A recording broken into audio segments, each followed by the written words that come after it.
So you're thinking about making a move to Myrtle Beach and condo living's what you're thinking is the best option? Let's discuss it today and find out, is it a good option for you or not?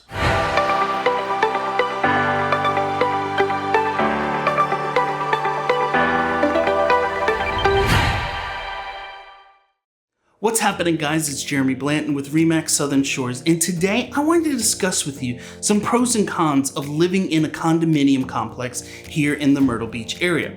You know, in a lot of parts of the country, there's not condos where people live, but people who are moving from places like New York, New Jersey, they're used to it. But you also then have those people that are coming from other parts of the country where they may have 2-3 acres and they're tired of having to mow the lawn for hours every week. They're tired of having to take care of all the maintenance and exterior things that you have to do around a house, and they say it's time for us to downsize and move into a condo. So they think about Myrtle Beach, they start heading this way thinking condos where they want to be. But before you go and buy that condo and move in, listen to today's video. We're going to discuss 10 things that are pros and cons of living in a condominium. So let's get started with this list.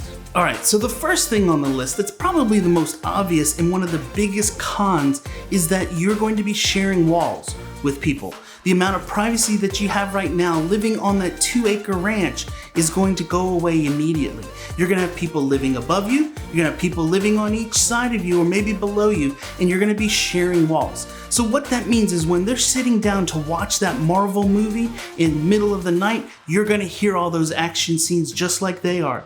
Or if they have a 3-year-old that's in that three-nager stage where they're throwing temper tantrums and crying and pitching fits, you're gonna hear those too. So one of the things that you need to consider before you go and buy that condominium is, am I okay doing that? Am I okay having a condo right out behind me that may be looking in my window? Am I okay if every time I come out my front door, my neighbors could be sitting right there? Am I okay with losing all of my privacy and freedom to have a place where it's taken care of for me? That's the first thing you need to think about. So the second thing that I wanted to talk about then is size. You know, right now you're living in that beautiful 3-story home that's 2,500 square feet, and you have the basement. You have all of this space to spread out and enjoy things. You also have that 2 or 3 car garage where you can store your vehicles and any bicycles and anything else that you like to use for recreation. That's great and awesome. But when you come to a condominium, you're going to be losing a lot of that square footage. For example, you buy something on the beach, you can expect those units to be maybe 1,000 square feet. Whereas if you go even to a golf course, you're gonna get a little bit bigger, but still maybe only 1,500 square feet. So if you're used to having space to spread out, having that home office, having that movie room and all that, a condominium may not be the option for you because you're gonna have a much smaller living space. So the third thing on the list that I wanted to talk about is homeowners association fees. Now, you may be used to living in a place that has a homeowners association, and if it's a single family home, it may be $50 to $80 a month. However, when you get into a condominium complex, those fees are going to start to go up exponentially. That means that fee for a 3-bedroom unit down on the ocean might be $1,400 to $1,600 a month. Take it over to a golf course and a few miles back, but you're still $400 to $600 a month for a 3-bedroom condo. Now, one of the things that we have to look at when you get into these fees are, what does it include? Because if it's one that's all inclusive, that $1,400 a month may not be too terrible of a fee. If it's down something on the beach and it includes your insurance, as well as all of the amenities for the place, that may not be a bad deal because everything's all inclusive. And some people like the fact that they know each month it's going to be the same exact fee. What's nice is that you know that and you can budget for it. However, what that also means is if you go away on vacation for a week or two, or you use it as a second home, you're still paying those high fees every single month, no matter what. So you want to pay attention to those homeowners fees and definitely find out what's included before you sign on the dotted line. Remember a moment ago when I mentioned the golf course condo for $380 a month? Well, here's the thing that's not included.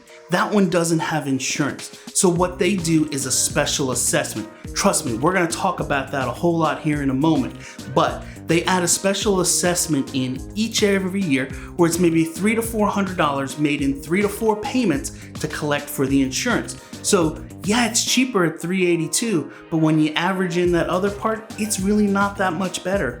So I mentioned assessments, and that's the fourth thing that I want to talk about. When you live in a condo community where there is many people sharing walls, sharing amenities, sharing everything together, when there needs to be a major expense taken care of, maybe it needs new roofs in the building, or the building needs to be painted, or the pool needs to be resurfaced. When those things happen, there needs to be money, obviously, to take care of it and pay the contractors for the work. Well, how are you going to get that? The only way that an association can collect that money is to put a special assessment in place for the condo owners. So if there's 50 units and it's a $500,000 budget, each person's gonna get their equal part of that. And no matter whether you want to pay it or not, you're going to be forced to pay that. Some are gonna be nice and give you maybe a year to pay it. Some are gonna give you 3 easy installments, or some are just gonna take your monthly fees and jack them up to get the money they need for it. Unfortunately, you as the lowly homeowner have no say over what gets done, and you can't do anything to change it. You just have to pay it.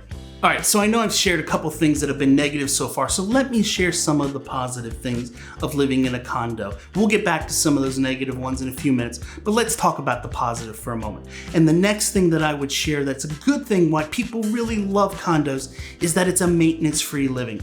If you're tired of having to cut the grass, shovel snow, which nobody does down here anyway, but if you're tired of yard work and maintenance and having to paint the outside of your house and fix things outside, you can enjoy living in a condominium complex where all of that stuff is taken care of for you.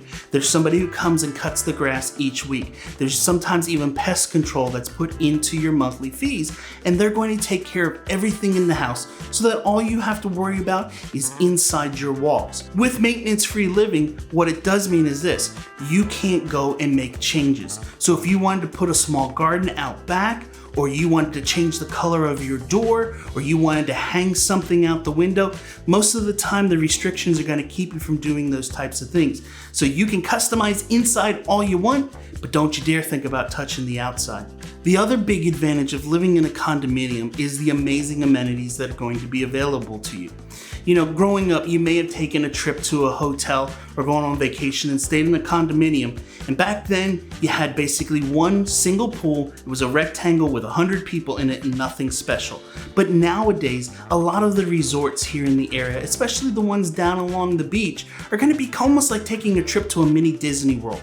They're going to have amazing water slides. They're going to have lazy river. There's going to be putt-putt courses. There's going to be restaurants, arcades, game rooms, so many things to do and entertain you throughout the day without ever having to leave your property and get in your car to go anywhere. So if you're looking for a place where you don't have to drive to go and enjoy things, check out condos because there's a lot of great options available. Now, the next part that I'm going to talk about is probably one of the things that I have the most discussions with people in regards to buying a condo, and that is in financing. If you're purchasing cash, you can kind of skip over this section here because it's not going to apply to you. But if you're like most people and need to get a loan, you definitely want to pay attention to this section. When it comes to buying a condominium, you cannot do your basic typical financing. A lot of people I talk to, they go online to places like Rocket Mortgage or Quicken Loans, get a quick pre-approval and call me and say, hey Jeremy, I want to buy a condominium for $350,000 on the beach. I already got my pre-approval with Rocket Mortgage, I'm good to go. And when I share with them, that's not any good, that's worthless, you can't use it, they want to argue. They say, oh no, I spoke to them on the phone. They said, it's good, it's no problem. Yeah, we can do it. We go through the whole process, and at the end of the day, I end up being right because they can't do the financing. You see, when you're buying a property, especially if it's one on the beach, it is falling under a type of category condominium financing called Condotel. It's a condominium that acts as a hotel, and it used to be a little bit looser. However, lately I have found the regulations have really started to tighten up. So if you're purchasing a property where there's any type of short-term rentals taking place, anything weekly or daily rentals taking place, more than likely you're going to have to follow one of the specialty financing programs that are out there. That means you're going to have to use a portfolio loan program where you're going to be putting 20 to 25% down and doing a non-typical mortgage. That means no 30-year fixed, but instead maybe a 15-year fixed or a 5/1 ARM or some other type of loan that you're gonna have to take to get that property. Why is that? Because the banks are starting to tighten back up a little bit. They know that there's a lot of risk on the condominium market and those condotels, and they got burned once before and they don't wanna have it happen again. The other thing is this, you can't use your typical lenders. So no Rocket Mortgage, no Bank of America, no Wells Fargo. Instead, we're gonna have to send you to a specialty financing company that can do it. But it can be done, it's just gonna take a little bit more work. And at the end of the day, you're gonna enjoy the property. Just make sure you go through the process in the beginning to save you a lot of heartache at the end. The 8th thing on the list that I wanted to talk about is probably the one thing that was my biggest gripe living in a condominium, and that was weekly rentals happening all around me. Now, if you're using the unit yourself on a weekly rental program as an investment property, it's no big deal. But if you're gonna live there year round, you're not going to like this. Here's what happened to me. We lived in a 3-bedroom condo on a golf course. The unit directly above us was used on a short-term rental program. Each and every week there was a group of golfers that came in and stayed in that unit. And we learned really quickly what's the routine of golfers. Well, let me explain. That means 5 to 6:30 in the morning, they're waking up, they're getting ready so they can get to their tee time that's at 8 a.m. So at 5 to 6 in the morning, we're hearing all the banging around of people above us, picking up their golf clubs, oh, the bag fell over, all the different nonsense and noise happening. Then middle of the day, we would hear them come back again from their round after they visited the 19th hole. They're having a big time. Let's get showered up and go out for the night. They head out for dinner. They hit the clubs afterwards. They're coming home at 1 a.m. And as they pull into the parking lot, they're loud, they're boisterous, they're on vacation, they're having a big time. However, my dog doesn't know who they are, and he would wake up every single time barking to it at 1 to 2 in the morning, almost every weekend. So for us, living with weekly rentals right above us, it was a complete nightmare. So you definitely want to take some time to check out the covenants and restrictions to see what type of rentals is taking place in that complex and what is allowed. If they allow weekly rentals, you may not want to make that a permanent residence for you. The 9th thing on the list, rules, and more rules. Who loves to have rules? Everybody, right? No.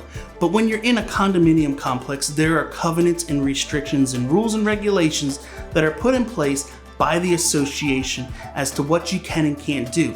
As I mentioned a few minutes ago, some may not allow you to put Christmas lights out on your back porch. Some are not going to allow you to paint your doors. Some of them, if you're a Harley rider, you can't bring your motorcycle into the complex. Or if you're somebody who's thinking you're going to become an Airbnb tycoon, you may be in for a rude awakening because they don't allow short-term rentals. It's really important that when you purchase a property, you work with an agent that's going to take the time to get you all of those rules, regulations, restrictions, bylaws, budgets, all that good stuff. One of the things that I always use is an addendum that asks for all of those things from a seller that I give to my buyer and allow them time to look through them and approve them before they make the purchase. This way they know what they're getting into and can start the ownership of this condominium with a peace of mind. So you want to make sure that you have this taken care of and you look through those rules and regulations, because if you are a Harley lover and you have a bike and can't take it, you're not going to be too happy after owning it. And the final last thing on the list is the parking issues and elevator issues that you may run into in a condominium complex. Yes, there's 15 units in a building, but there's only about 5 to 7 units that are right in front of the building. So where does everyone else have to park? Well, they either have to park across the street, around the corner, or who knows where else. Some places are going to have assigned parking spaces, but if you own 2 cars, you only get 1 space. So where does the other one go? Well, they have to go and find a visitor spot that might be 500 feet away. Or if you're talking about the oceanfront buildings where you have a complex, you may have to park across the street in a parking garage, go across Ocean Boulevard through an elevator to get up to your unit. And while I'm on the topic of elevators, let's discuss that a minute.